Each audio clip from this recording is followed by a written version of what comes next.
Hello friends, स्वागत है आप सबका आज के इस नए वीडियो में।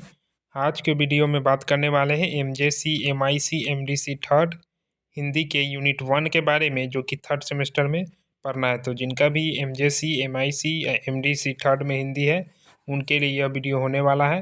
तो इसमें कुल 6 यूनिट पढ़ना है। तो आज के इस वीडियो में यूनिट 1 को कंप्लीट करने वाले हैं। तो सबसे पहले देखिए यूनिट 1 में पढ़ना क्या है। तो यूनिट 1 में पढ़ना है आपको भारतेंदु एवं द्विवेदी युग के बारे में, भारतेंदु युग और द्विवेदी युग के बारे में। तो चलिए वीडियो को बिना किसी विलम्ब के शुरू करते हैं। तो सबसे पहले शुरू करते हैं भारतेंदु युग से।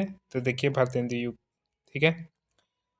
तो भारतेंदु युग आधुनिक हिंदी साहित्य का प्रारंभ काल माना जाता है, ठीक है।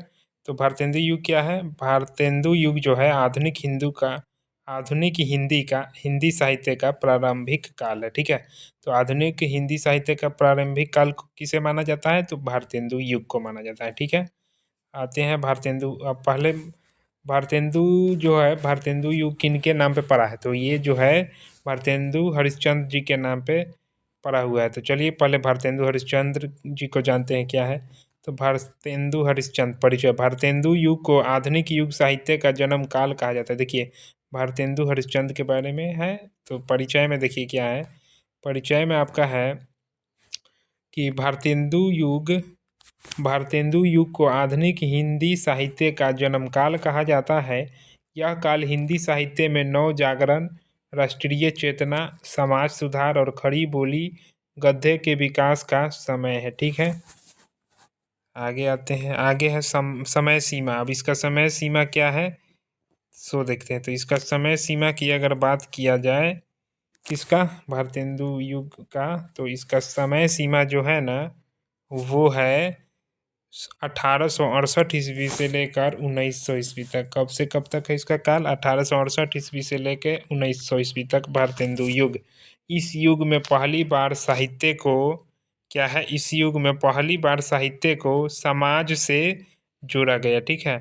तो इसको पहली बार जो है, यह ऐसा युग था जिसको पहली बार समाज से जोड़ा गया था, ठीक है।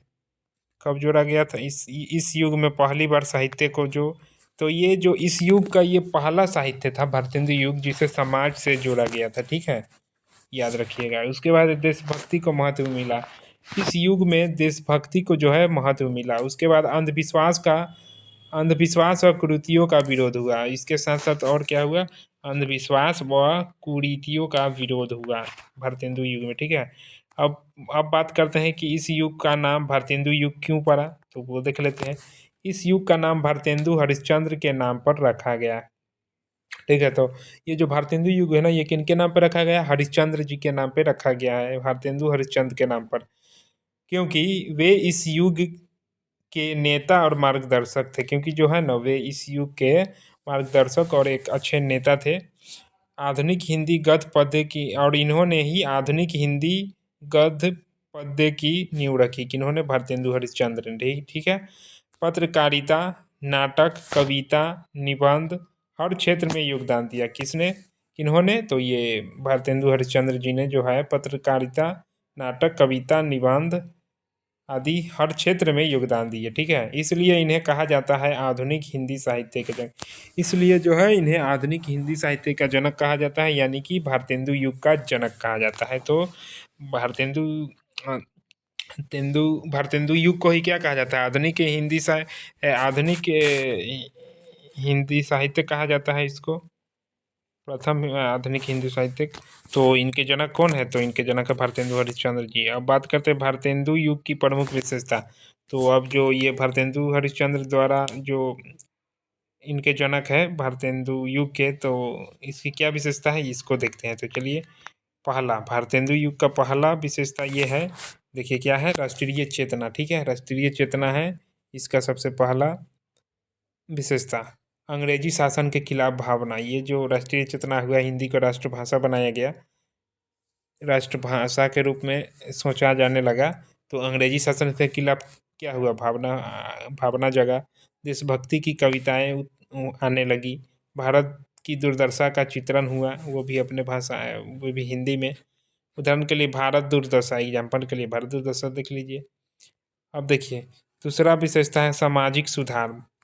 भारतेंदु युग का दूसरा विशेषता है सामाजिक सुधार। बाल विवाह पर विरोध हुआ, विधवा विवाह पे समर्थन मिला, स्त्री को शिक्षा देने की बात की गई। उसके बाद अंधविश्वासों पर प्रहार, अंधविश्वास को पीछे ढकेला गया, उसको अंधविश्वास को छोड़ा गया क्योंकि लोग शिक्षित हो रहे थे इसीलिए। उसके बाद इसकी विशेषता की बात करें तो भाषा शैली क्या, खड़ी बोली हिंदी का विकास हुआ, सरल सहज जन भाषा का विकास हुआ, ब्रज भाषा से परिवर्तन हुआ। उसके बाद चौथा विशेषता की बात करें तो गद्य का विकास हुआ। तो भारतेंदु युग से गद्य का विकास हुआ, जैसे कि नाटक, निबंध, पत्रकारिता, उसके बाद कहानी, ये सब का विकास हुआ। पहली बार गद्य साहित्य मजबूत हुआ और पहली बार जो है क्या हुआ, गद्य साहित्य मजबूत हुआ। अब अगर पांचवी विशेषता की बात किया जाए तो पत्रकारिता का विकास। तो भारतेंदु युग से क्या हुआ, पत्रकारिता का विकास भी हुआ। पत्रिकाएं जैसे कि कवि वचन सुधा हो गए, हरिश्चंद्र मैगजीन हो गया, बाल बोधिनी हो गया, ये सब हुआ। प्रमुख रचना की अगर बात करें भारतेंदु जी की प्रमुख रचना की, तो पहले है अंधेरी नगरी, भारत दुर्दशा, सत्य हरिश्चंद्र। इसके अलावा है वैदिकी हिंसा, हिंसा न भवती, वैदिकी हिंसा, हिंसा न भवती। ये तो खैर संस्कृत लग रहा है, तो संस्कृत में आया होगा कहीं। तो ये इनका जो है क्या है रचना है भारतेंदु हरिश्चंद्र जी का। अब इनके अन्य साहित्यकार की अगर बात किया जाए तो प्रताप नारायण मिश्र, अन्य साहित्यकार, इसके अन्य साहित्यकार की बात किया जाए भारतेंदु युग के तो प्रताप नारायण मिश्र हो गए, बद्री नारायण चौधरी प्रेमघन हो गए, उसके बाद बालकृष्ण भट्ट हो गए। ठीक है, भारतेंदु युग का महत्व। अब बात करते हैं, एक विशेषता हो गया भारतेंदु युग का। अब बात करते हैं भारतेंदु युग का महत्व क्या है। तो हिंदी का आधुनिक रूप शुरू। तो भारतेंदु युग का महत्व क्यों है, हिंदी का आधुनिक रूप शुरू, क्योंकि इससे हिंदी का आधुनिक रूप शुरू हुआ। राष्ट्रीयता का विकास है, मतलब राष्ट्रीयता का विकास यानी हिंदी जो है राष्ट्रीय भाषा की ओर अग्रसर होने लगा। गद्य की शुरुआत हो गई, भारतेंदु युग का यही महत्व है। समाज सुधार की चेतना विकसित हुई उससे, तो समाज सुधार की चेतना के लिए महत्वपूर्ण है भारतेंदु युग। उसके बाद द्विवेदी युग, संस्कार एवं परिष्कार काल। चलिए तो हो गया आपका भारतेंदु युग, अब अच्छे से क्लियर हो गया होगा। अब आते हैं दूसरा जो यूनिट, पहले यूनिट में क्या क्या था, एक भारतेंदु युग और दूसरा था द्विवेदी युग। तो अब द्विवेदी युग की बात करते हैं। द्विवेदी युग, संस्कार एवं परिष्कार काल, इसे संस्कार और परिष्कार काल भी कहा जाता है। महावीर प्रसाद द्विवेदी, तो द्विवेदी युग के संस्थापक कौन है, जनक कौन है, महावीर प्रसाद द्विवेदी। तो परिचय देखिए पहले द्विवेदी युग का। तो भारतेंदु युग के बाद हिंदी साहित्य को दिशा, अनुशासन और परिष्कार देने वाला काल द्विवेदी युग है। तो भारतेंदु युग के बाद दूसरा युग कौन सा आया, द्विवेदी युग। अब इसकी समय सीमा की बात किया जाए तो 1900 ईस्वी से लेकर 1920 तक, यानी 20 साल तक चला था क्या, द्विवेदी युग। नामकरण क्यों, अब द्विवेदी युग नाम क्यों पड़ा, सो देखिए। इस युग का नाम महावीर प्रसाद द्विवेदी के नाम पर रखा गया, क्योंकि तो इस युग का नाम किनके नाम पर रखा गया है, तो ये जो है द्विवेदी युग महावीर प्रसाद द्विवेदी के नाम पर रखा गया है, क्योंकि वे सरस्वती पत्रिका के संपादक थे। क्या थे, संपादक थे। साहित्य को व्यवस्थित दिशा दी, इन्होंने साहित्य को व्यवस्थित दिशा दी, भाषा को शुद्ध व संस्कृत निष्ठ बनाया, नए लेखकों को प्रेरित किया, इसी वजह से। ठीक है, द्विवेदी युग की प्रमुख विशेषता क्या है। तो द्विवेदी युग की प्रमुख विशेषता की बात किया जाए तो पहला नैतिकता और आदर्शवाद क्या है, इसका सबसे बड़ा विशेषता है नैतिकता और आदर्शवाद। इसके अंतर्गत उपदेशात्मक साहित्य, चरित्र निर्माण, इसके अलावा नैतिक शिक्षा का विकास हुआ। और दूसरा विशेषता की बात किया जाए तो राष्ट्र प्रेम, स्वदेशी आंदोलन हुआ, स्वतंत्रता की चेतना मन में आने लगी, देशभक्ति कविताएं बहुत सारी आने लगी। और अगर इसके तीसरी विशेषता की बात करें तो भाषा में शुद्धता आने लगा, इसका सबसे बड़ा विशेषता है। संस्कृत निष्ठ खड़ी बोली, व्याकरण में शुद्धता होने लगी, अनुशासन आने लगा लैंग्वेज में। तो ये सब जो है इसकी विशेषता थी। भाषा थोड़ी कठिन लेकिन परिष्कृत थी, थोड़ा कठिन था लेकिन धीरे धीरे लोग इसको समझ रहे थे। ठीक है, और चौथी विशेषता की बात करें तो खड़ी बोली काव्य का विकास हुआ। इससे क्या हुआ, खड़ी बोली काव्य का विकास हुआ द्विवेदी युग से। ब्रजभाषा से हटकर खड़ी बोली में कविता आने लगा, ठीक है। उसके बाद 5वां है विविध विद्याओं का विकास। विविध विधाओं का क्या हुआ? विकास होने लगा, जैसे कि निबंध, आलोचना, कहानी, जीवन इत्यादि। उसके बाद अनुवाद। अब छठा अगर बात किया जाए तो इसकी छठी विशेषता है सरस्वती पत्रिका का योगदान। क्या है? सरस्वती पत्रिका का योगदान। तो इसमें क्या हुआ सो देखिए, नए लेखकों को मंच मिला लगा, तो नए लेखकों को भी अवसर मिलने लगा, ठीक है। नए लेखकों को मंच मिला, साहित्यिक का दिशा अच्छा हुआ, राष्ट्रीय चेतना, साहित्यिक दिशा मिला यानी हाँ वही, और राष्ट्रीय चेतना मिला, चेतना हुआ। उसके बाद प्रमुख साहित्यकार, इसके प्रमुख साहित्यकार की अगर बात किया जाए, कवि मैथिली शरण गुप्त, कवि में मैथिली शरण गुप्त हो गए, अयोध्या सिंह उपाध्याय यानी हरिऔध हो गए, राम नरेश त्रिपाठी जी हो गए। अब गद्यकार की अगर बात करें तो प्रेमचंद इस युग में जो है प्रेमचंद जी, प्रारंभिक दौर में प्रेमचंद जी, द्विवेदी जी स्वयं और खुद ये भी द्विवेदी जी भी।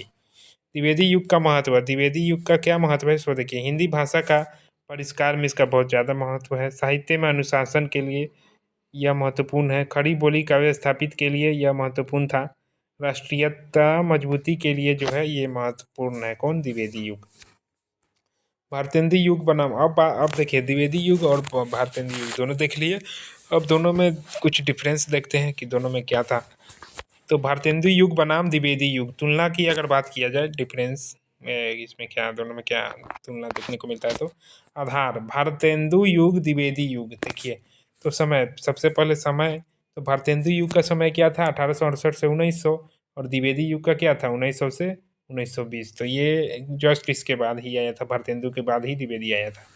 प्रवृत्ति, नव जागरण परिष्कार, दोनों क्या था? नव जागरण परिष्कार था, भाषा सरल, संस्कृत निष्ठ था दोनों युग का, भावुक उपदेशात्मक था भारतेंदु और द्विवेदी दोनों। नेतृत्व और इनके नेतृत्व कौन कर रहे थे? भारतेंदु युग का नेतृत्व भारतेंदु जी कर रहे थे और द्विवेदी युग का द्विवेदी जी। उद्देश्य जागृति, अनुशासन। उद्देश्य क्या था? जागृति था, मतलब इसका हाँ ठीक है, भारतेंदु युग का था जागृति उद्देश्य, और इसका था क्या? अनुशासन। दोनों का तो सेम ही था, जागृति और अनुशासन, भारतेंदु और द्विवेदी युग का। अब परीक्षा के लिए महत्वपूर्ण प्रश्न की अगर बात करें इस यूनिट से, तो देखिए, भारतेंदु युग की विशेषताएं लिखिए, ये आ सकता है। द्विवेदी युग की भाषा शैली क्या थी? ये आ सकता है। इसके अलावा सरस्वती पत्रिका का योगदान, तो ये सब क्वेश्चन आ सकते हैं एग्जाम में।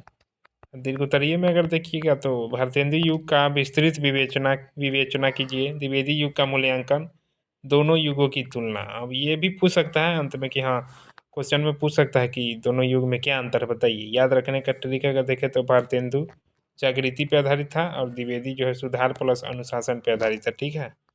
यहाँ तुलना में दिखाए थे ना, देखिए यहाँ पे। हाँ, उद्देश्य क्या था? तो भारतेंदु युग का उद्देश्य था जागृति और इसका उद्देश्य था द्विवेदी युग का अनुशासन।